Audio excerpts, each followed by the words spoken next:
The message came through on a Thursday afternoon while I was marking Year 9 essays at my kitchen table in Adelaide. My sister's name lit up the screen. I opened it, expecting the usual Christmas planning chat. Instead, I got 10 words that punched the air out of my lungs. "You're not invited to Christmas dinner this year. It would be too awkward." No explanation, no apology, just rejection, clean and cold as winter glass. I stared at my phone for a long time, watching the cursor blink in the empty reply box. Part of me wanted to beg. Part of me wanted to scream. But instead, I did something I'd never done before. I called an old friend I hadn't spoken to in 5 years, and 3 days later, I walked into that family dinner with someone who made every single one of them choke on their own judgment. What happened next changed everything. My name is Margot Ellis. I'm 33 years old, a high school English teacher living in a small unit near the Adelaide Hills. To most people, my life looks quiet, simple, maybe even lonely. But to my family, I'm the cautionary tale. The one who threw away a good marriage. The one who couldn't keep it together. The black sheep who embarrassed everyone by getting divorced. They don't ask how I'm doing anymore. They just talk about me when I'm not in the room. Or at least they used to. Growing up, I was always second place to my younger sister, Sienna. She was the golden child. Blonde, bubbly, effortlessly charming. She married a lawyer, bought a house in the suburbs, had 2 perfect kids. Everything she touched turned to approval. I, on the other hand, was always the complicated one. The one who asked too many questions. The one who didn't smile enough at family gatherings. The one who married the wrong man. Except no one knew he was the wrong man. Not for years. Because Declan was good at pretending. And I was good at hiding. If you've ever been the one your family gave up on, stay with me. This story is for anyone who's ever had to prove their worth to people who should have seen it all along. And if you're here for the first time, I'd really appreciate it if you could hit that subscribe button. It helps me keep sharing these stories. And trust me, you're going to want to see where this one goes. I met Declan when I was 24, fresh out of university, still figuring out who I was. He was older, confident, the kind of man who walked into a room and made everyone pay attention. My family loved him instantly. My dad said he was solid. My mom said he was a real gentleman. Sienna said I'd finally done something right. I should have seen the red flags. The way he'd get quiet when I mentioned going out with friends. The way he'd check my phone when I was in the shower. The way he'd say things like, "You don't need to work so much. I'll take care of you." It sounded romantic at first, but slowly, carefully, he built a cage around me. And I didn't even realize I was trapped until it was too late. The marriage lasted 6 years. 6 years of walking on eggshells. 6 years of being told I was too sensitive, too emotional, too difficult. 6 years of my family telling me how lucky I was to have him. When I finally found the courage to leave, I thought they'd support me.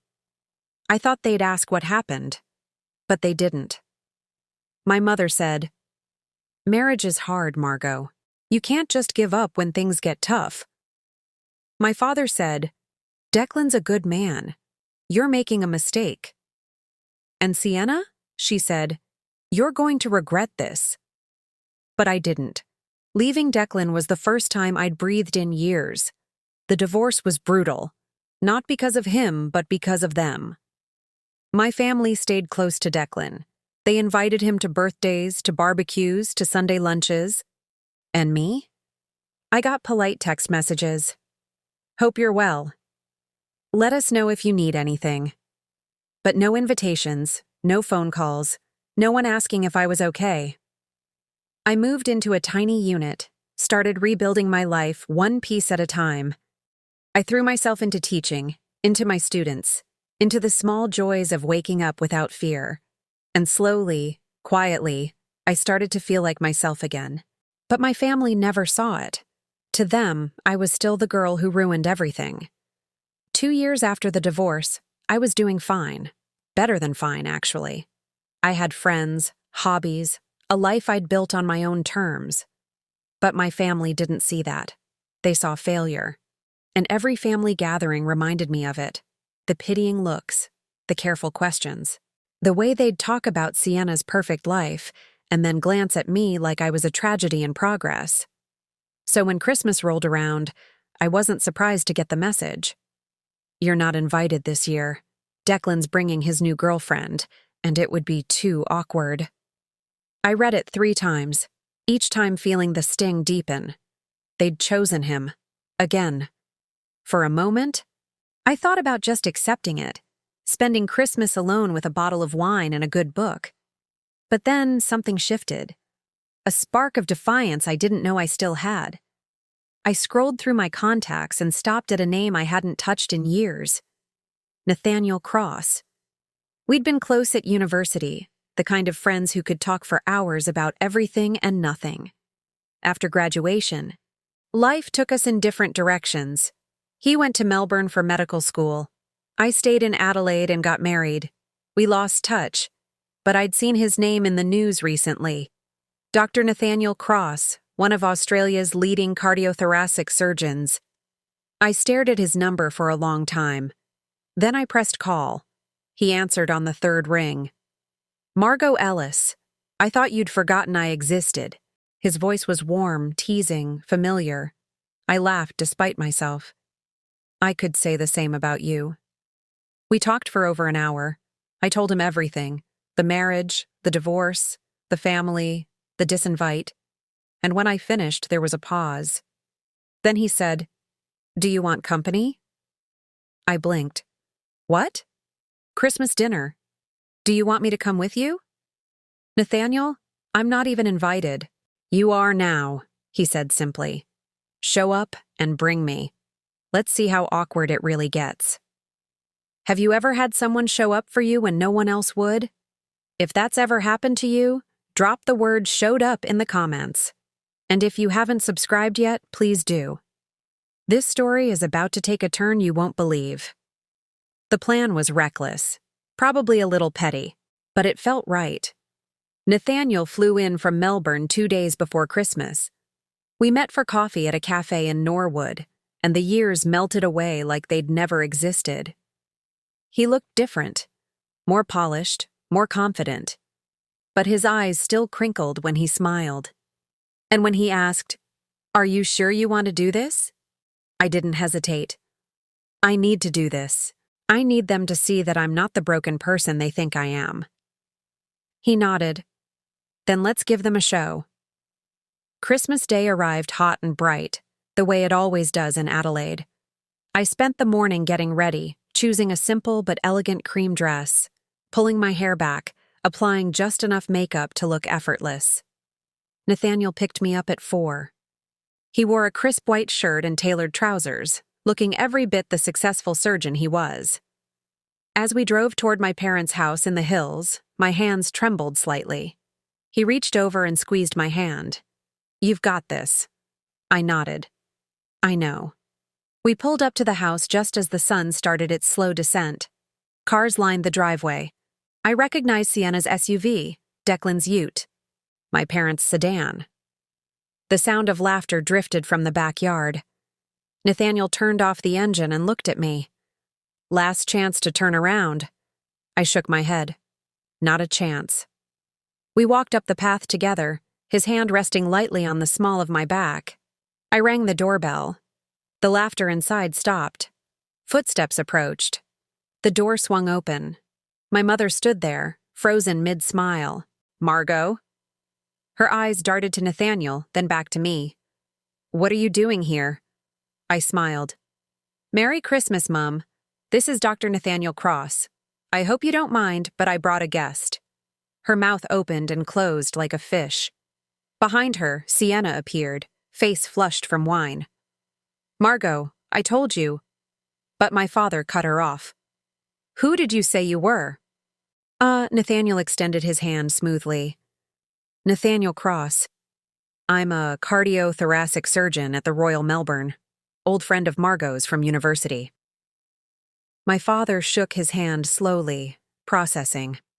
My mother's expression shifted from shock to something else. Interest, Calculation. She stepped aside. Well, come in, I suppose. The backyard was decorated with fairy lights and tinsel. A long table stretched under the pergola laden with food. About 15 people milled around, drinks in hand. And there, near the barbecue, was Declan.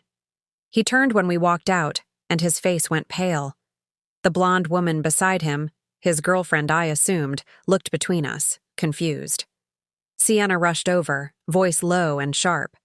You can't just show up uninvited. Actually, Nathaniel said calmly, Margot's family. I think that's invitation enough. My father appeared with 2 glasses of wine. Here. Please sit. Make yourselves comfortable. The shift was instant. Suddenly, I wasn't the embarrassment. I was the daughter with the impressive guest.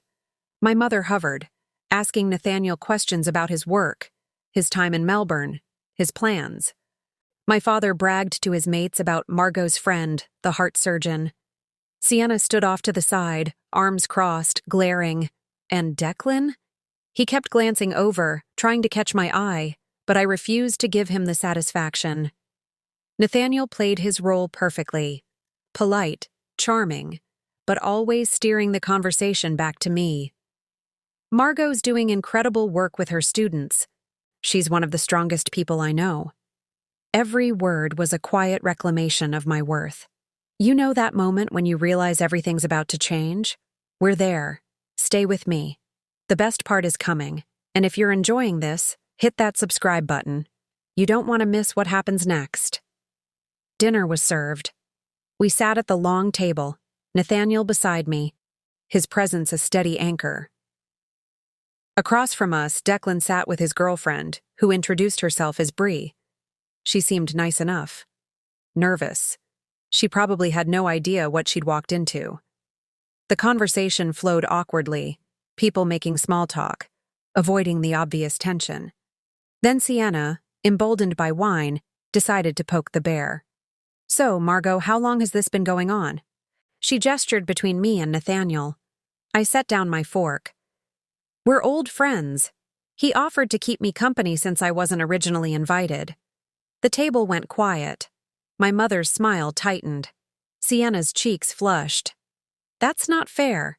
You know why— Why what? I interrupted, my voice steady. Why you didn't want me here. Because Declan was bringing someone new and it would be awkward. Or because you've all decided I'm the failure of the family. My father cleared his throat. Margot, that's enough. But Nathaniel leaned forward slightly.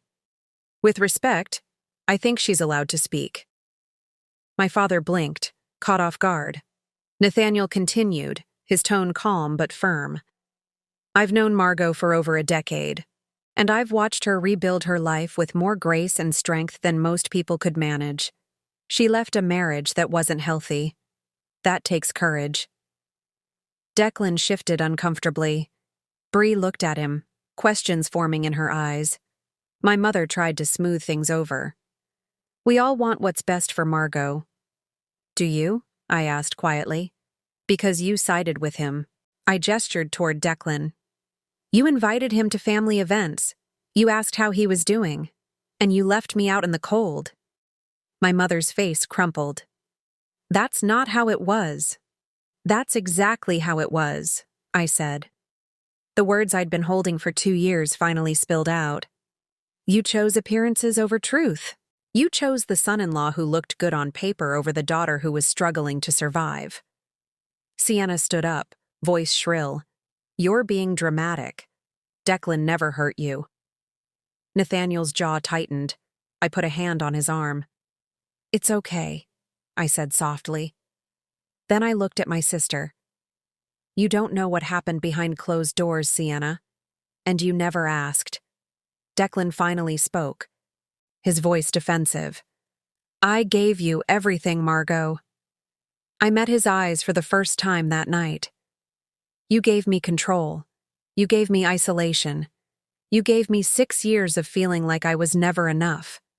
That's not love. Bree went very still beside him. My father rubbed his face. We didn't know. You didn't want to know, I corrected, because it was easier to believe I was the problem. The silence that followed was heavy, uncomfortable. Then Nathaniel spoke again, his voice gentle but unwavering. Margot didn't come here to fight. She came because she's still trying to be part of this family, even after everything. That says more about her character than anything else. He looked around the table. And if you can't see that, then you don't deserve her.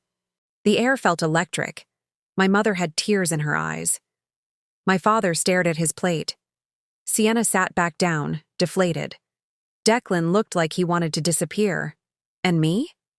I felt lighter than I had in years. I stood up slowly.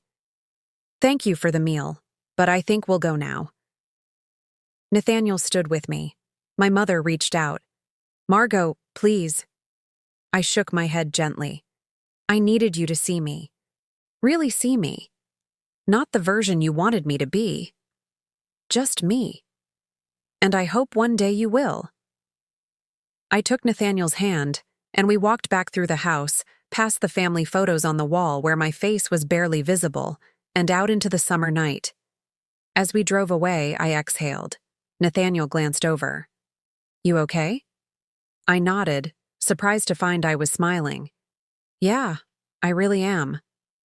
Good, he said, because you were incredible back there. I laughed, the sound genuine and free. Thank you for coming, for standing up for me, for everything. He squeezed my hand. Anytime.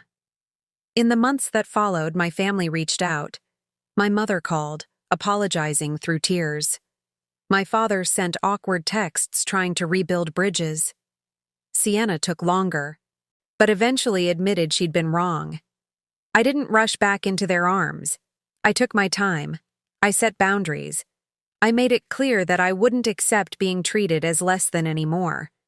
Some relationships healed, others stayed distant, and I was okay with that, because I'd learned something crucial. My worth wasn't determined by their acceptance. It was determined by how I showed up for myself.